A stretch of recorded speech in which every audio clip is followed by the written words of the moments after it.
네, 샬롬. 오늘은 새해의 첫 주일입니다. 드디어 2022년이 시작되고야 말았네요. 와! 네, 우리가 항상 한 해가 시작될 때면 언제나 하는 그 몇 가지가 있잖아요. 예를 들면은 떡국 먹기, 뭐 한 해의 계획 세우기, 그리고 덕담 주고받기, 뭐 등등 이런 것들이 있는데 그중에서도 이 덕담 주고받기는 참 돈 한 푼 안 들이고 서로의 기분을 한껏 좋아지게 만드는 그런 좋은 풍습인 것 같습니다. 그런데 그거 아세요? 원래 덕담은 올해는 뭐뭐 하세요. 올해는 뭐뭐 하게 되시길 바래요. 이런 식으로 미래형으로 말하는 게 아니래요. 어떻게 하는 거냐면 올해 너는 결혼을 했다지? 올해 너는 합격을 했다지? 이런 식으로 과거형으로 말하면서 이미 어떤 일이 이루어져서 '참 잘 됐구나.' 이렇게 연초에 미리 말해 주는 것이 원래 덕담을 나누는 방식이라고 합니다. 서로에게 좋은 일이 생길 거라고 확실하게 믿어 주고 그렇게 먼저 받을 복을 미리 당겨서 말해 주는 습관이 이 풍습이 너무 정겨운 것 같아서 그래서 오늘 설교 제목을 그렇게 과거형의 덕담을 나누듯이 당신 올해 하나님께 큰 상급을 받았다면서요?' 하는 마음으로 '큰 상급을 받았다네.' 이렇게 정해 보았고요. 이사야 40장 1 에서 11절 말씀을 중심으로 새해 덕담을 나누어 보겠습니다.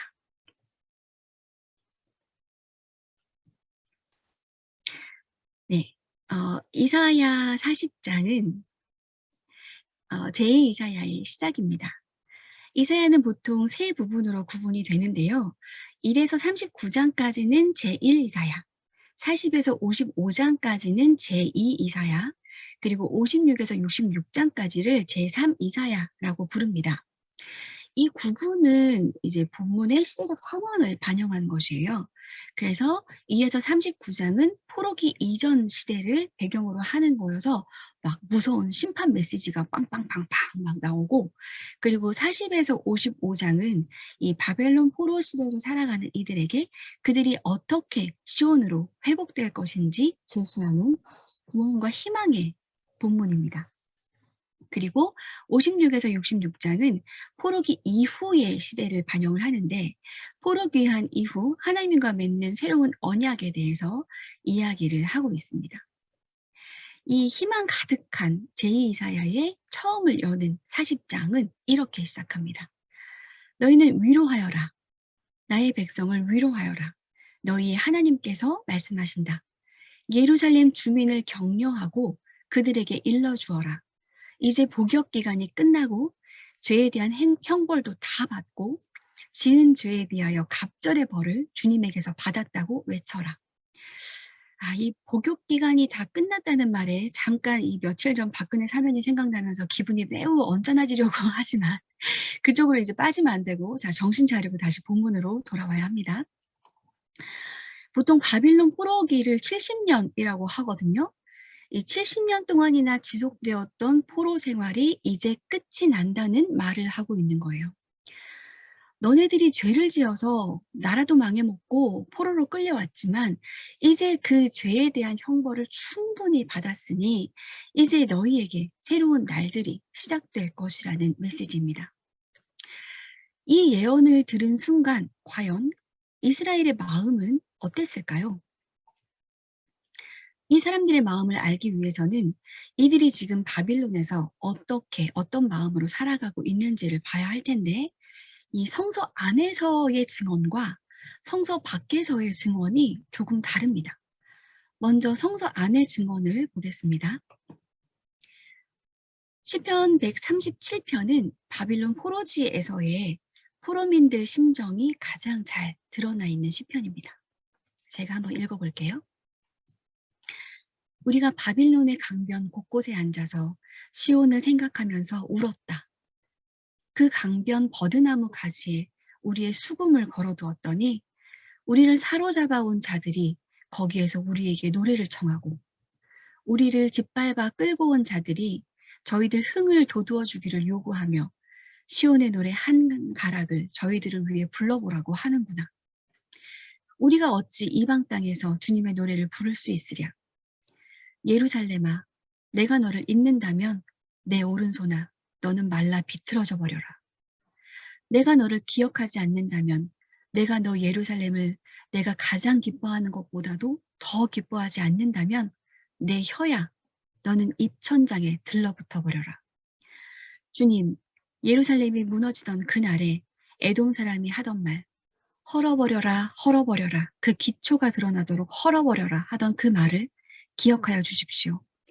멸망할 바빌론 도성아, 네가 우리에게 입힌 해를 그대로 너에게 되갚는 사람에게 복이 있을 것이다.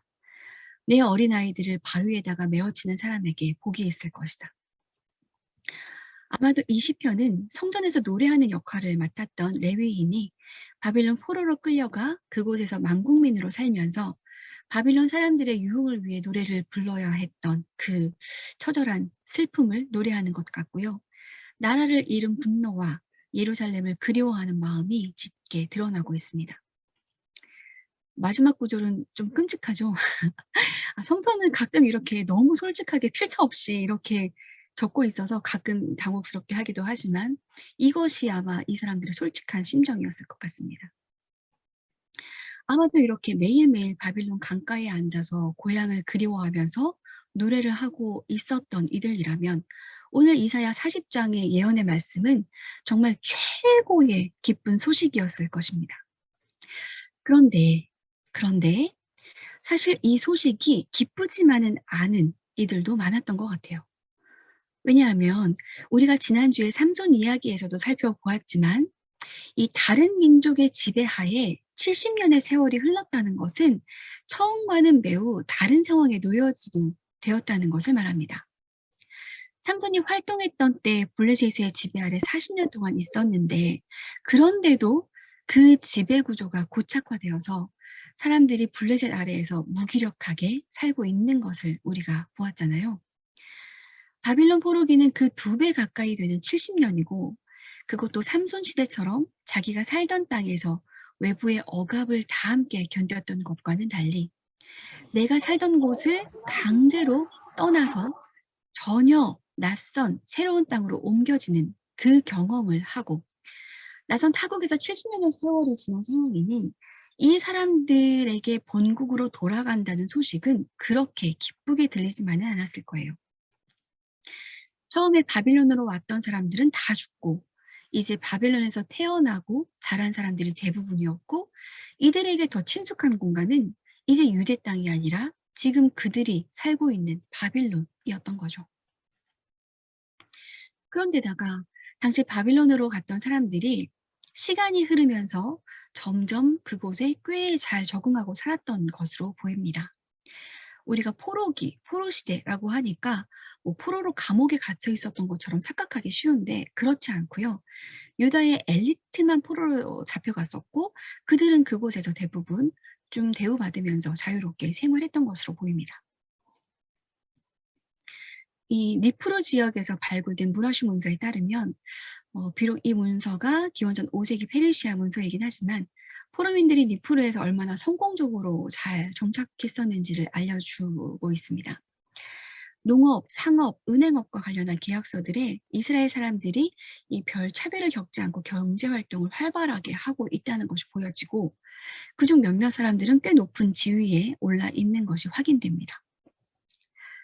이사야 40장의 메시지는 바로 이런 사람들, 그러니까 바빌론에 이미 안정적으로 정착해서 고향을 별로 그리워하지 않는 사람들, 이런 사람들에게 선포된 메시지였던 거예요. 그래서 요세푸스에 보면 이런 기록이 있습니다. 고레스 왕이 이스라엘 백성들에게 이 같은 성명서를 발표했을 때 이 성명서는 포로 귀환에 대한 내용이죠. 이때 유대의 2 지파의 지도자들과 베냐민과 레위 지파 족속들과 제사장들이 예루살렘으로 떠났다.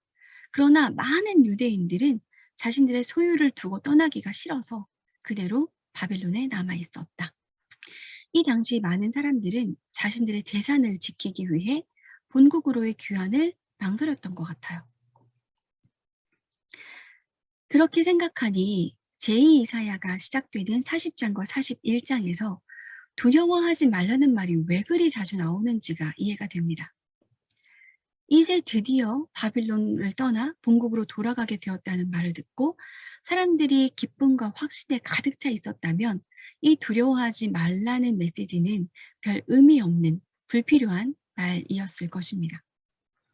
하지만 바빌론에 이미 너무 적응해서 본국으로 되돌아가는 일을 망설이는 사람들에게 두려워하지 말라는 메시지는 반드시 꼭 필요한 메시지였던 거죠. 이사야 40장, 41장에서 하나님은 두려워하지 말라는 말을 계속 반복하십니다. 이사야 40장 9절입니다. 좋은 소식을 전하는 시온아, 어서 높은 산으로 올라가거라. 아름다운 소식을 전하는 예루살렘아, 너의 목소리를 힘껏 높여라. 두려워하지 말고 소리를 높여라. 유다의 성읍들에게 여기에 너희의 하나님이 계신다 하고 말하여라. 이사야 41장 10절입니다. 내가 너와 함께 있으니 두려워하지 말아라. 내가 너의 하나님이니 떨지 말아라. 내가 너를 강하게 하겠다. 내가 너를 도와주고 내 승리의 오른팔로 너를 붙들어 주겠다. 이사야 41장 13절입니다. 나는 주 너의 하나님이다. 내가 너의 오른손을 붙잡고 있다. 내가 너에게 말한다. 두려워하지 말아라. 내가 너를 돕겠다. 이사야 41장 14절입니다. 너 지렁이 같은 야곱아, 벌레 같은 이스라엘아, 두려워하지 말아라. 주님께서 말씀하시기를 내가 너를 돕겠다. 나 이스라엘의 거룩한 하나님이 너를 속량한다고 하셨다.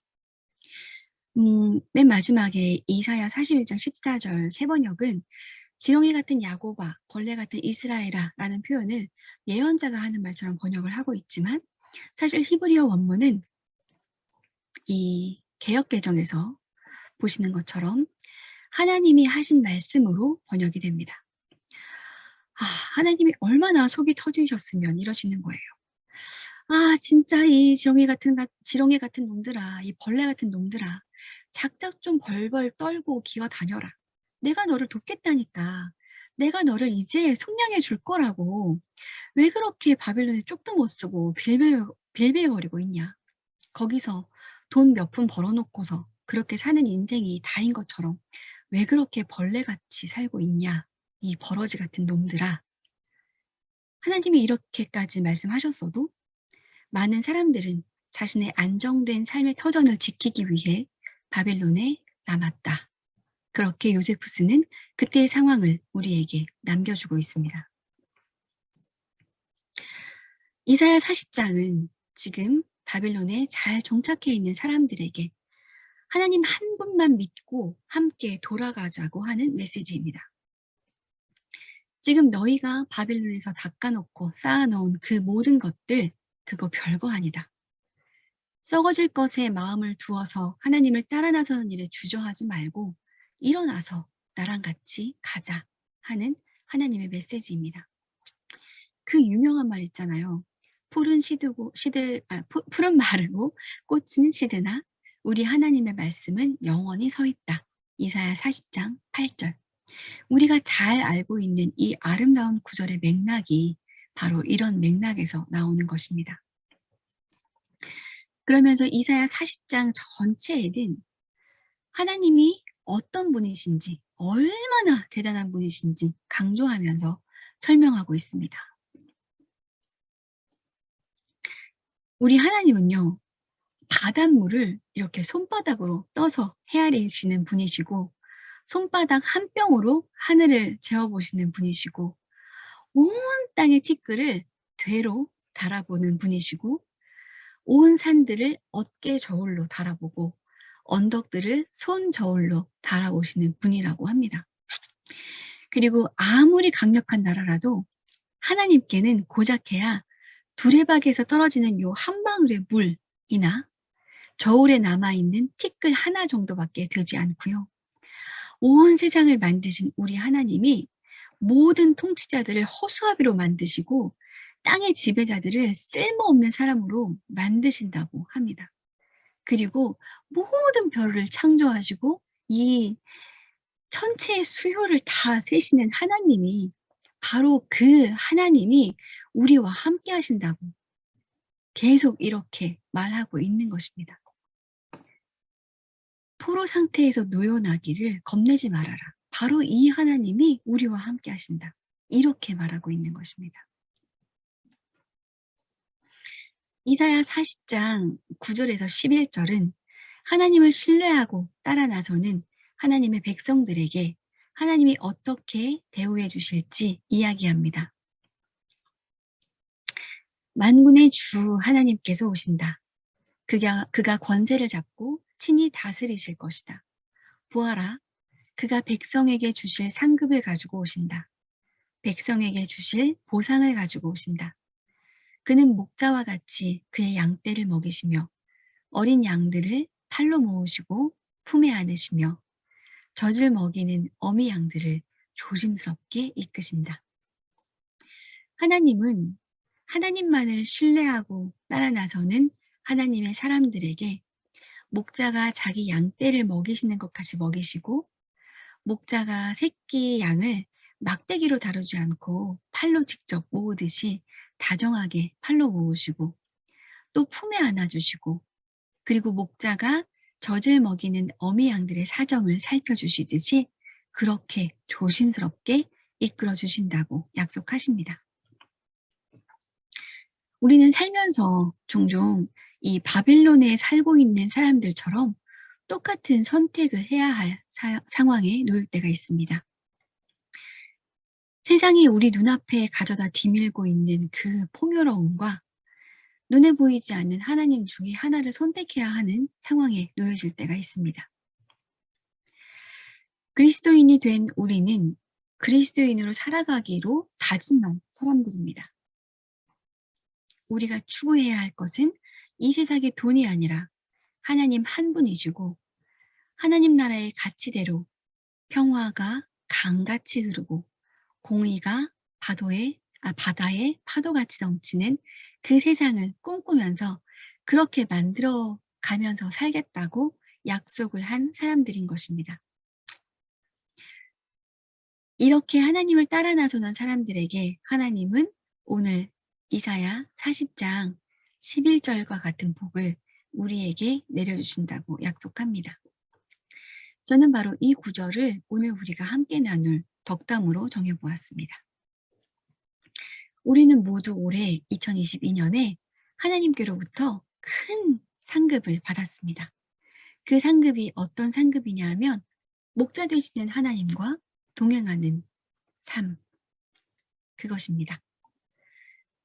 올 한 해 목자 되신 하나님께서 우리를 세심하게 이끌어 주셨고 인도해 주셨습니다. 우리 모두는 하나님께로부터 이런 큰 상급을 풍성하게 받아 누렸습니다.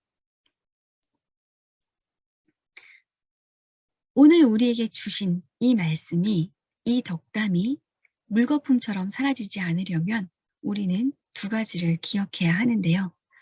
하나는 이사야 40장의 예언을 듣고서도 하나님을 따라 본국으로 돌아가지 않았던 사람들이 있었다는 사실을 기억해야 합니다. 그들이 바벨론에 쌓아놓은 재물이 하나님의 초청에 응하지 못하도록 막았습니다. 그리고 오늘 말씀은 바벨론에 남아 안정을 추구했던 이들에게 주시는 말씀이 아니라 자신의 삶의 터전을 박차고 나와 하나님과 함께 동행하기를 선택한 이들에게 주신 말씀이라는 것을 기억해야 하겠습니다. 하나님을 따라 사는 인생들을 돌보시겠다는 하나님의 약속을 분명히 믿어야 오늘 우리에게 주신 이 말씀이, 이 덕담이 우리에게 온전히 이루어질 것입니다. 세상이 데려가는 대로 살지 말고 하나님이 인도하시는 대로 따라 나가서 살아나가는 저와 여러분이 되게 주님의 이름으로 축원합니다. 함께 기도하겠습니다.